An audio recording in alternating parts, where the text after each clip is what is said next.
लोकवृत्त मराठी, लोकशाहीचा खरा आवाज.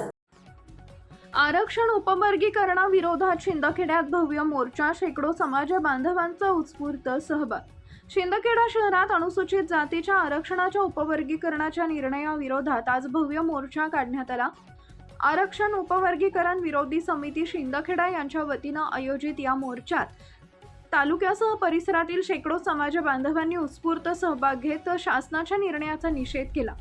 मोर्चाची सुरुवात सिद्धार्थनगर येथून झाली. त्यानंतर मोर्चा छत्रपती शिवाजी महाराज चौफुली भगवा चौक मार्गे कचेरी चौक परिसरात धडकला.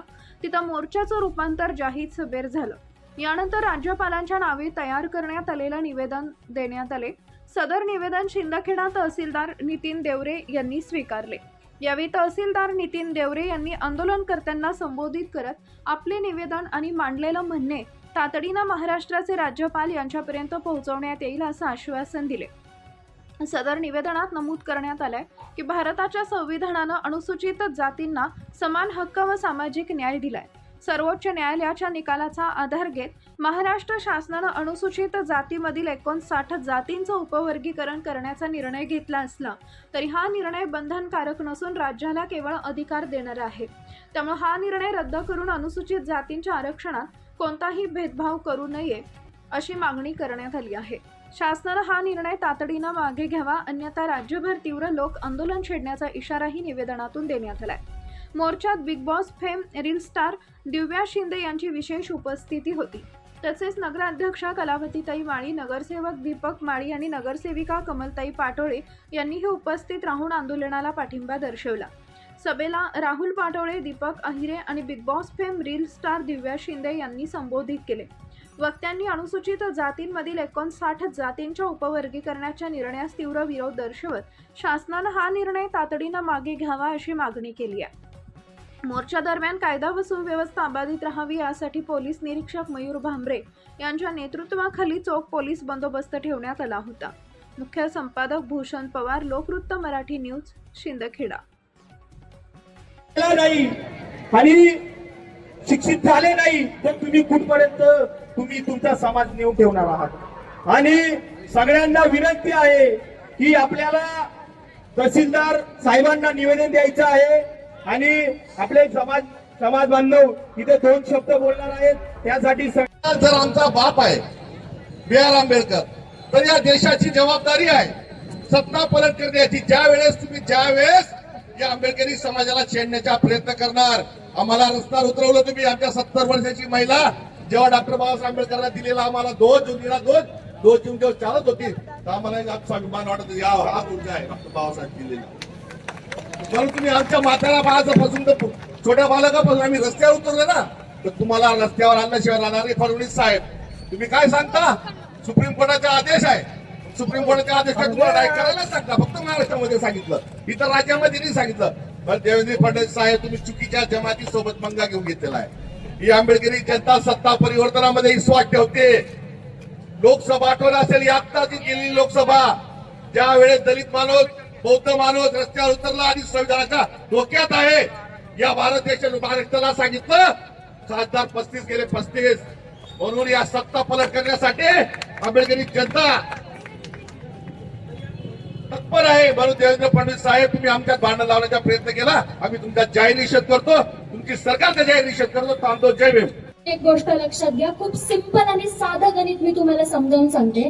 जे मातंग समाज आता उठलाय की आम्हाला वर्गीकरण करायचंच आहे, त्यांना हे माझं प्रतिउत्तर नीट ऐका.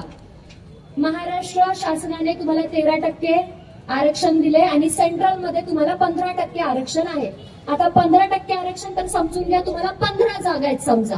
तर त्या 15 जागेचं वर्गीकरण असं आहे की ज्या समाजातल्या व्यक्तीला जितके जास्त मार्क्स असतील, टक्केवारी असेल, तो माणूस ती जागा घेतो. मग समजा महार समाजाची मी आणि मातंग समाजाची माझी ही बहीण जर हिला माझ्यापेक्षा चांगले टक्के पडले तर ती जागा ती घेती. याच्यामध्ये आम्ही किंवा तुम्ही कुणी कुणाचा अधिकार घेत नाही. ही प्रॉपर विभागणी तुमच्या कर्तृत्वावरती, तुमच्या अभ्यासावरती आणि तुमच्या गुणांवरती विभागली गेलेली आहे. तर मित्रांनो आणि माझ्या मातंग समाजाच्या भावांनो, कुणी तुमचा अधिकार खाल्लेला नाहीये. तुम्हाला फक्त जास्त शिक्षणाची आणि बापाला बाप म्हणण्याची ताकद तुमच्यामध्ये असली पाहिजे. म्हणजे आरक्षण घ्यायचं जो समाज डॉक्टर बाबासाहेब आंबेडकरांना स्वीकारत नाही, त्यांना माझं सांगणं आहे की तुम्ही खाणार पिणार बापाचं आणि शेजारच्या घरात जाऊन त्याला बाप म्हणणार. हा? असं कसं चालेल? ज्या बापाने जन्म दिला, ज्या बापाने तुम्हाला श्वास घ्यायचं शिकवलं, ज्या बापाने तुमचा इतका दर्जा वाढवला की आज तुम्ही आरेला कारे म्हणण्याची ताकद ठेवता, तुम्ही त्या बापाला विसरून जर गेले तर तुमचा जगून काही उपयोग नाही. ही गोष्ट लक्षात ठेवा. आधी तुम्ही ही गोष्ट विसरता की अण्णाभाऊ साठेंच्या लेखणीने डॉक्टर बाबासाहेब आंबेडकरांचा स्वाभिमान ओळखला आणि म्हणून ते लिहून गेले की जग बदल घालून घाव, सांगून गेले मला भीमराव.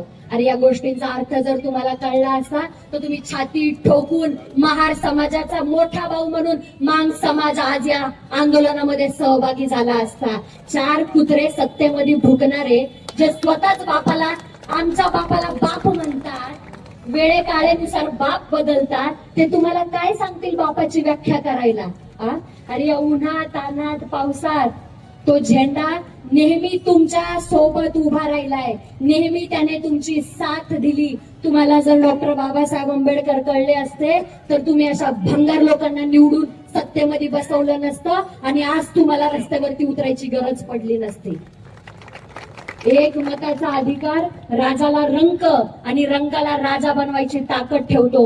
तुम्हाला कळलं पाहिजे की तुम्ही एक मताने निवडून कुणाला द्यायचंय. जो माणूस तुमचा घात करू शकतो त्या माणसावरती कधीही विश्वास ठेवायचा नसतो. ही गोष्ट लक्षात ठेवा. माझ्या मातंग समाजाला माझं इतकंच म्हणणं आहे की तुम्ही आमच्या मोठ्या भावासारखे. एका घरात फूट पडल्याने बाहेरचा माणूस त्याचा फायदा घेत असतो. या गोष्टीची ज्यावेळेस जाणीव होईल, असं नको व्हायला की प्रचंड असा वेळ होऊन गेलेला असेल आणि माघारी यायला दरवाजे बंद होतील. या गोष्टीचा आम्हाला कालही काही फरक पडला नाही आणि आजही काही फरक पडला नाही. कुणी कुणाचा अधिकार घेतलेला नाहीये. तुम्ही जितकं शिक्षण घ्याल, तुम्हाला जेवढे मार्क्स पडतील, तुम्हाला जेवढे पर्सेंटेज असतील, तो व्यक्ती तिथे ती आरक्षणाची जागा घेईल. आणि मी तुम्हाला अजून एक गोष्ट सांगते, कारण वेळ आहे आणि काय आहे म्हणून मी सांगते. तसं कुठल्याही जातीमध्ये आरक्षणाचं भांडण नाहीये. आता याचं विस्तृत उदाहरण मी तुम्हाला सांगते. मराठा समाजाचा हा माणूस, महार समाजाची मी आणि ओबीसी समाजाच्या ह्या ताई, त्यांचं आरक्षण त्यांना नेमून दिलंय, माझं आरक्षण मला नेमून दिलंय. तर त्या 15% जागांमध्ये माझी लढाई माझ्याच समाजाच्या मुलासोबत आहे. माझी लढाई मराठा समाजाच्या मुलासोबत कधीच नाहीये. ही गोष्ट आरक्षणाची आहे आणि तुम्हाला या महत्त्वाच्या बातम्या पाहण्यासाठी आमच्या लोकवृत्त मराठी न्यूज चॅनलला यूट्यूबवर सबस्क्राईब करा आणि बेल आयकॉन प्रेस करा.